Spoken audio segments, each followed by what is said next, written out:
नमस्कार, स्वागत है आप सभी का। मैं हूं हिमांशु और आप देख रहे हैं हलचल इंडिया। बेबाक खबर तेज असर। आइए नजर डालते हैं आज की खबरों पर। भारतीय किसान यूनियन के राष्ट्रीय प्रवक्ता चौधरी राकेश टिकैत ने बांग्लादेश में हिंदू अल्पसंख्यकों पर हो रहे अत्याचार, देश में अतिक्रमण और जनसंख्या नियंत्रण जैसे मुद्दों पर खुलकर अपनी बात रखी। उन्होंने कहा कि इस विषय पर सरकार को स्पष्ट और सख्त नीति अपनानी होगी। बांग्लादेश के मुद्दे पर राकेश टिकैत ने कहा कि वहाँ हिंदुओं पर अत्याचार हो रहे हैं, जिसे नजरअंदाज नहीं किया जाना चाहिए। उन्होंने कहा कि जब अमेरिका अपने हितों के लिए कार्रवाई कर सकता है तो भारत सरकार को भी अपनी ताकत दिखानी चाहिए। सरकार को चेतावनी देनी चाहिए कि अगर ऐसी हरकतें होती रही तो भारत भी जवाब देने के लिए तैयार है। संबल जनपद में चल रही अतिक्रमण हटाने की कार्यवाही पर बोलते हुए राकेश टिकैत ने कहा कि अतिक्रमण चाहे किसी ने भी किया हो वह गलत है। इसके लिए एक स्थायी कानून बनना चाहिए। उनका कहना था कि हर 10 साल में अतिक्रमण हटाने की प्रक्रिया अनिवार्य होनी चाहिए, चाहे वह शहर हो या गाँव। उन्होंने उदाहरण देते हुए कहा कि कई ग्रामीण इलाकों में सड़कों की हालत इतनी खराब हो चुकी है कि पहले जहाँ बसें चलती थी अब वहाँ बैलगाड़ी तक निकलना मुश्किल हो चुका है।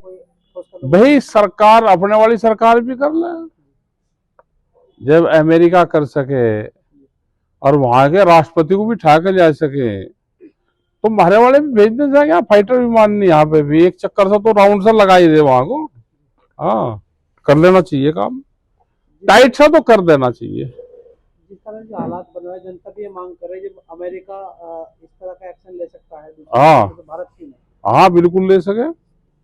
हम क्या को कमजोर है किसी से, एक आधा राउंड सा तो लगा ही देना भाई, चेता दे कि अगर इस तरह की हरकत हुई तो हम तैयार बैठे। ठीक है सर, इस समय संबल में अतिक्रमण चल रहा है, लगातार बुलडोजर की कार्रवाई की जा रही है, चाहे वो मस्जिद हो या फिर कब्रिस्तान हो, जिसको लेकर राजनीति भी हो रही है, इसको लेकर क्या कहेंगे?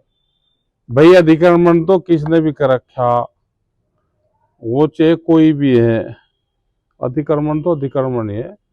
ग्रामीण रोडों का भी साफ होना जरूरी है, शहर में भी हो रहे, और एक कानून बन जाए हर 10 साल में अतिक्रमण हटेगा, वो चाहे कहीं पे भी हो। उसमें क्या दिक्कत है कि जी पता नहीं, हमें नहीं पता, सब मिल गया तो गांवों में सब जगह हो रहे। और जहाँ को पहले सिसोली में को भी बस जाया कर थी, और वहां पर बुक ही नहीं निकल थी।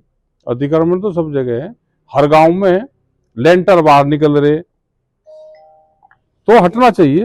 जनसंख्या नियंत्रण की ये तो कानून बन जाना चाहिए अब लोग को, जनसंख्या नियंत्रण कानून बने, और 50 साल के लिए तो ये पॉलिसी बन जानी चाहिए। और यह जनसंख्या नियंत्रण कानून 25-25 साल की पॉलिसी बने, और उसमें सभी पार्टियां उसमें सहयोग दे, सभी लोग सहयोग दे, सबकी जरूरत है। दो के एक जब जाके इसका देश का राह बट्टेगा, नहीं तो बहुत बुरी हालत होगी। ठीक है सर, जिस तरह से शाहरुख खान को देश का गद्दार बताया गया सन्नी सोम के द्वारा, जिसके बाद राजनीति भाई पता नहीं, हमें नहीं पता किसने किसको क्या बता दिया। अब मैं क्या सबके जवाब दूंगा, किसने किसको क्या दे दिया। तो देश में इतनी जनसंख्या है तो कौन आदमी क्या कह रहा। जनसंख्या नियंत्रण कानून बनना चाहिए, बिल्कुल टाइट होकर बढ़ना चाहिए। हाँ, लेने का कल फिर होंगे हाजिर कुछ नई और ताजा खबरों के साथ। तब तक के लिए दीजिए हमें इजाजत। नमस्कार। हमारे YouTube और Facebook चैनल को फॉलो और सब्सक्राइब करना ना भूलें।